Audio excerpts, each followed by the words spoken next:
Fyrsta tap í Keflavík, þið voru með þannig lengi vel? Já, þetta er búið að svipa á senstu 3 leikir á okkur og tapað 2 ræðum. Og ég veit ekki alveg hvað er í gangi, það er bara einhvern tíðan búið dettur það niður á okkur og það er bara langur kafli sem við erum að láta þá ýta okkur út úr leiknum og Keflavík eru góður í því og við bara náðum ekki að hönda. Gerir greiðlega vel í fyrirhálfleikum að leyfa Keflavíkinu að spila sinn leik á meðan að þið einhvern veginn gangi á lagið. Hvað gerist þetta í seinni hálfleikum sem að blikar hjá okkur? Þeir einmitt bara hækka pressuna aðeins og ýta okkur út úr því sem við ætlum að gera.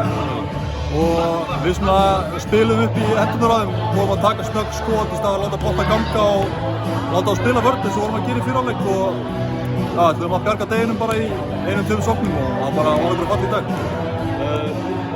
Vinni Njarðvík í síðasta deildarleik, bara mjög svo örugglega, átti að vera besta lið landsins. Ykkur spá svona í deildinni, það var svolítið neðar heldur en þetta sko. Þetta eigi fullu tíu við þessi lið. Já, algjörlega sko og við erum bara að vera betri með hverjum leiknum sko, þannig að það er mikið stígandi í þessu. Þannig að við höfum alveg sens í öll topplið. Verða á Ísafjörð í næsta leiki okkur í deildinni, ykkur lakka vantanlega til að fá frá vestur? Já, ég hef einmitt afmæli á 5. þannig að ég get ekki beðið eftir að eyða deginum á Ísafirði og ná ég 1 sigur þar. Var þið í Tjörjuhúsi eftir leikið eða fyrir leikið? Já, það ekki. Það verðum ekki að gera það. Ég þekki lítið til hann og það fer hann á keppir og svo beint heim, þannig að jú, við gerum góðan dag úr þessu. Hvað var það? Takk.